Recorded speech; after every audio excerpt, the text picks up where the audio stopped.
Dr. Albright, can you tell us about the signs and symptoms of clinical depression and how common it is? Clinical depression affects approximately 8% of American adults every year. And throughout our lifetimes, approximately 1 in 5 of us will ourselves experience major depressive disorder. What is this condition? It's a constellation of different symptoms that occurs for at least 2 weeks. Common symptoms include feeling down, feeling sad, feeling numb, losing interest in things that we normally love to do. It can cause brain fog, concentration issues, motivation issues, difficulty sleeping, or sometimes sleeping too much. It can cause changes in our appetite. Also, feelings of guilt, feelings of worthlessness, feeling slowed down. And then lastly, and the worst symptom would be thoughts of not wanting to live anymore. What is treatment-resistant depression and what is an available treatment option? Unfortunately, around a third of patients with major depressive disorder go on to develop treatment-resistant depression, meaning that they've tried 2 or more oral antidepressants, and those medications have failed them. This is not our patient's fault. It's just that those medications simply didn't work for those patients, and that's how we define treatment-resistant depression.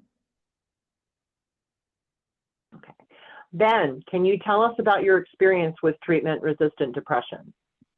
Sure, absolutely. So for me, I've been living with depression most of my adult life, and most of that time, I didn't really have any idea I was living with depression, let alone treatment-resistant depression.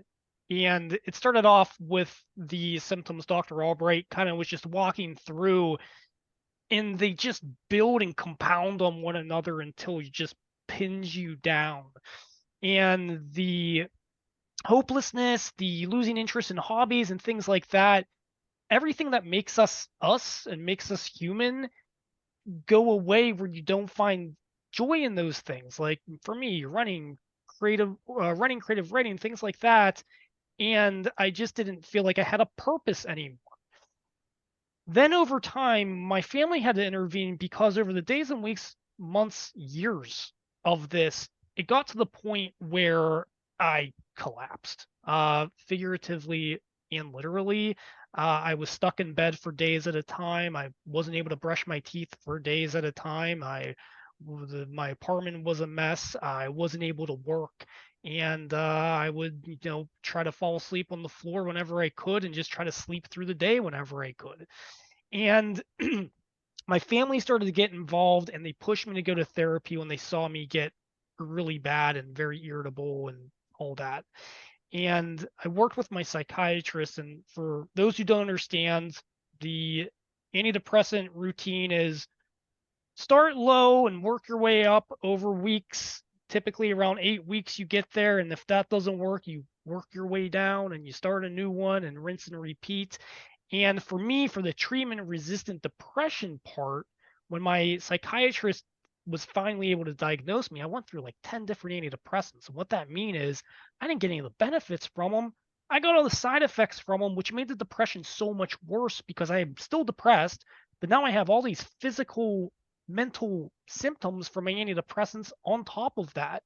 So at first it was really scary and I felt hopeless with treatment resistant depression.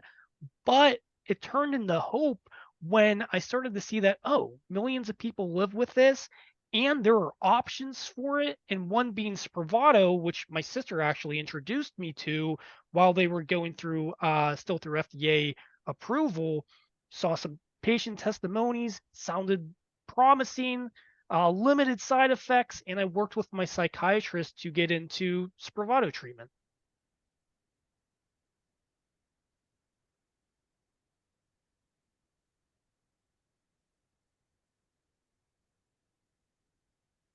It's silent right now. I don't know if someone was talking or expecting me to talk for another 30 minutes, which is I'm typical too. speechless, Ben. Yeah, speechless.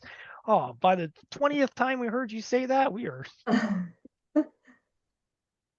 And Dr. Albright, How can people help a loved one who has treatment-resistant depression or has not been able to find the right treatment for them? We all have the capacity to be healers, and it starts with empathy and kindness and recognizing the symptoms of depression. And from there, if oral antidepressants have not served you or served your loved ones, I highly recommend that folks research the treatment Spravato that Ben was describing. There's a great website, spravato.com, SPRAVATO,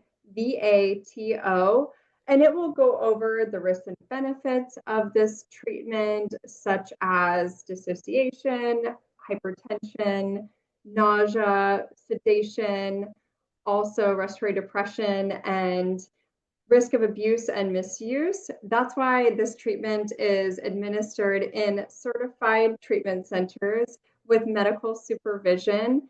And keep in mind that it is very different from taking a pill. It's not an oral medication. It's actually a nasal spray that patients self-administer. So the great thing is there's no needles, it's not painful, and most folks describe it as a very pleasant experience. Excellent. Thank you for joining us.